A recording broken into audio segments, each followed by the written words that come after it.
So Dr. Tiffany Caplan's passion for supporting people using functional medicine stems from her own health journey. She has a family health history of autoimmunity and learned about lupus after a family member was diagnosed after years of suffering from various obscure ailments. Since then, she has been passionate about helping those with autoimmune conditions regain their health and put their disease into remission. Dr. Caplan has experienced firsthand how lifestyle medicine can save a person's life and is blessed to be able to educate and help such an underserved population. So welcome, Dr. Tiffany. Thank you. Thank you for having me. I'm excited to be here and talk about food sensitivities. I am too. Well, since I read your bio, I kind of want to reorder things. You're an expert in autoimmunity. How does this issue of food sensitivity, it must be something you encounter quite a bit in your practice. So can you tell us about that connection?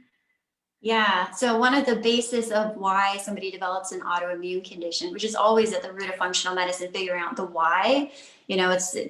It's one thing to know a label or a diagnosis of what somebody's going through, but to understand why the immune system is doing what it's doing, we know that a large part of that stems from having leaky gut. So having an unhealthy gut barrier, which is breachable by like the foods that you're eating and things that you're getting exposed to all the time, puts your immune system on this heightened alert. And so then it can start to react to the foods you're eating. And so you could be eating even like healthy foods and start reacting to broccoli or chicken or, so if the foods can start to cause inflammation, cause stress in the body, start to irritate the immune system, further perpetuate the leaky gut. And it's just like this vicious cycle and cascade that really is a big part of the why behind why somebody has an autoimmune condition. Okay. So how does this leaky gut develop in the first place? So there's different forms of stress that our body goes through, right? So we think of like mental, emotional stress a lot of times. But stress is a physical, chemical problem in the body too. So when we have like a lot of inflammation happening, when we have a microbiome problem, an imbalance of the bacteria in our gut, or if we're not digesting the foods properly and they're getting into the gut not broken down, all of those things create stress in that gut barrier. And it's a pretty fragile barrier too. It's only one cell layer thick. So it can start to deteriorate, the cells are not as healthy, the barriers between the cells are not as healthy, and then that allows for the immune system to start to like get exposed to things that it normally wouldn't, like undigested food particles, and now the immune system's like, oh, that's foreign, that shouldn't be here, and you can start to develop a food reaction. Okay. So we kind of said the foods aren't the problem, but I feel like there are some foods that the gut really doesn't like. They're common culprits. So what are some foods, like if we're just sort of not minding our diet and just eating whatever, that could start to perpetuate some leaky gut? Really the things that are the most common in what we call the SAD diet, the standard American diet. So sugars, grains, processed foods. So we think of things like, especially gluten-containing grains, but even things like corn, gluten-free grains like rice, oats, things that people are eating all the time. With grains, dairy is another one that a lot of people react to. Sometimes it's also nightshades, because those are really common in our diet. So like tomatoes and peppers and potatoes and chilies. And so I found like, especially a lot of more ethnic background foods are very heavy in nightshades. If you think about like tomatoes, for instance, or peppers. And so people are getting just a ton of exposure to these things all the time without even knowing it. So it's just like every day, multiple times a day, grains or dairy or nightshades or whatever. And so it's just so much exposure to something kind of increases the risk of it becoming a problem in that person's body. Okay. Yeah, I've been just wanting to share in my own life. I feel like I'm having like a little leaky gut flare up. It's not fun. And I'm like, what happened? And I don't really eat dairy. For years, the only cheese I would buy was like Parmesan and use it like once a week. But lately I was buying some shredded cheese and just kind of really getting into it. And I was like, it's going fine. It's fine. But I think after like a month of that, now it's not happy. And then for me, some other sensitivities that lower that mucosal barrier are tea. I love tea, and it's an astringent to your to that barrier. And then when I food sensitivity tested, chocolate is an irritant to me. And it's not like I can't have any, but I think if all the factors sort of combine, I'm eating cheese and I'm eating out. I've been eating out a little more, like eating some fried food. Now my gut is like not happy. And I know we're going to talk about some strategies. So even if, you know, we want to go to a diverse diet, I think sometimes, right, we have to eliminate and kind of baby the gut for a little while. Yeah. And I think what health really comes down to, in kind of in a nutshell word, is how resilient it is. And so if we think about like adding all of these different stressors, so if you had like maybe a little dairy here or there, a little chocolate here or there, but if you kept doing it over and over and over again, right, and you kind of keep stressing out the body and keep stressing it with other factors going on. And then the delayed response with most foods is like 21 days, or that's the half-life of that reaction. So it doesn't just affect you that day. That reaction tends to linger for 21 days after exposure, 21 to 23 days. So that's something else that people don't take into account. Maybe they're eating something even once a month, and it could be enough to irritate their immune system or like cause inflammation in their body or create that stress. So just, taking things down a notch with the stress load is one way that the elimination diet helps with the autoimmune process. Okay. Yeah, I think like, well, I'll use myself as an example. I was having really sensitive digestion like a long time ago, 15, I don't know, years ago or something, and I hadn't eliminated anything yet. So when you haven't eliminated anything, you have no idea what it is, because like they're just in your regular diet. So it can help kind of clear the noise to take some things out. Barbara's asking, are you suggesting, or, you know, especially I think she's saying with the nightshades and grains, like do you like that autoimmune paleo diet? Yeah, a lot of people will benefit from doing a more restrictive, like autoimmune paleo, the AIP, like approach at first. And really it's a 21-day process. And I don't like to think of AIP or elimination diet or any of these things as a way to eat forever. I don't think that they're a very like healthy long-term approach.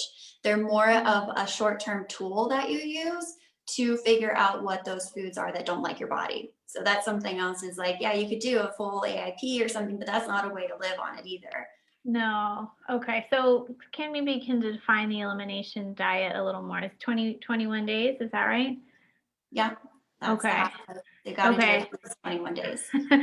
So all the foods you mentioned, or are there any other ones that we need to do during that period? Those are the main ones. And then of course, we always individualize things with our patients, because maybe they're eating a ton of nuts, or they're eating a ton of legumes, or, you know, if there's other things that are super common in their diet, they may be reacting to those things. And on top of sensitivities, maybe they have intolerances. So intolerances meaning they're not digesting something well, which is different than an immune reaction to it. So there's different types of reactions that they can be having. So if somebody's eating like almonds all day, every day, they're having almond milk, you know, they're just having a ton of that might be a reaction in their body. So the main ones are going to be the grains, the dairy, the nightshades, corn, soy, sugar.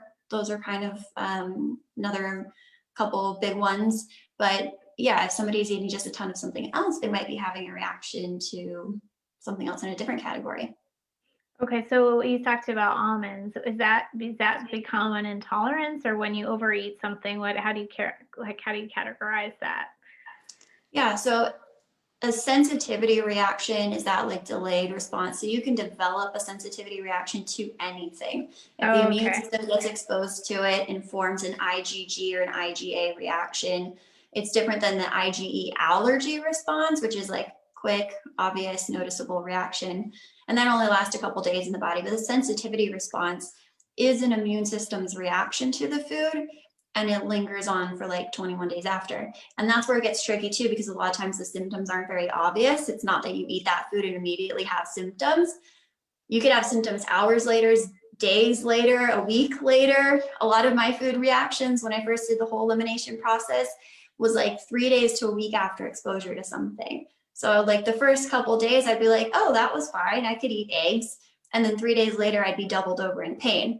unlike chocolate, I'd get a migraine the next week. So it was just really hard to kind of correlate because those reactions are so delayed.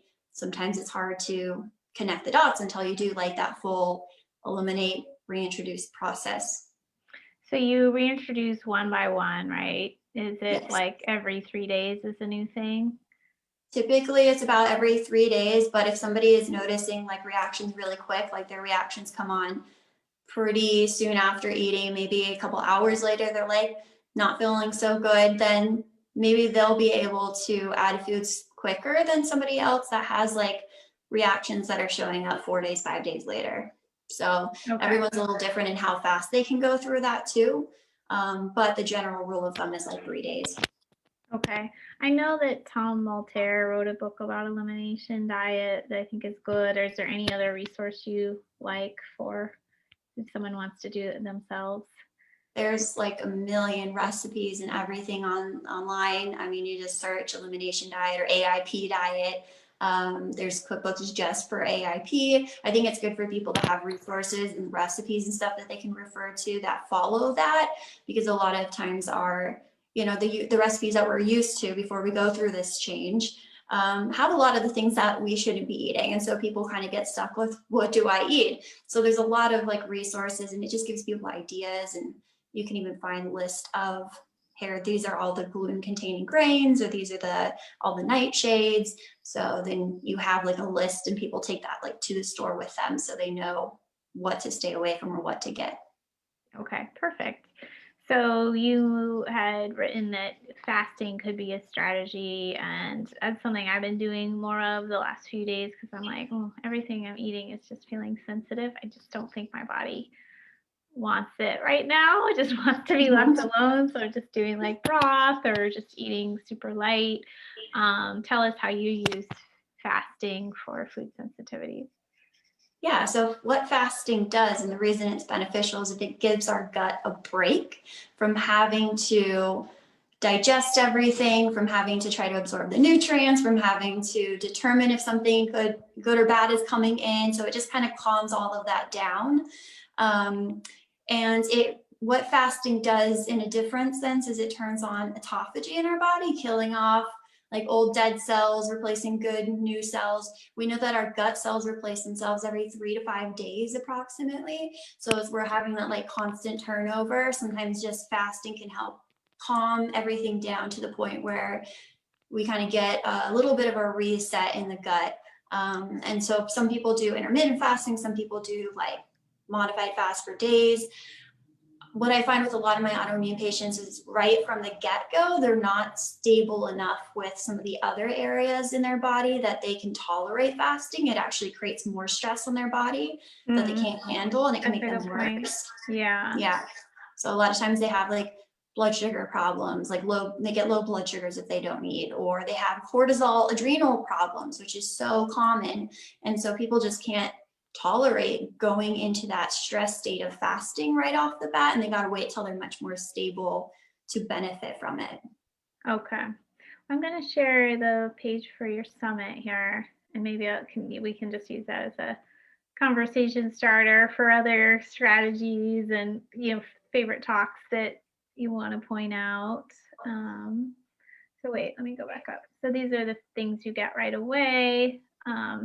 People might be interested in that talk on grains, because it's a big question people have. Yeah, I even thought Jason Prahl did an amazing job just talking about like why food is different now, like why some people in other countries are eating grains and they're not having autoimmune problems, and why it's more of a problem here. And so I thought he was really good.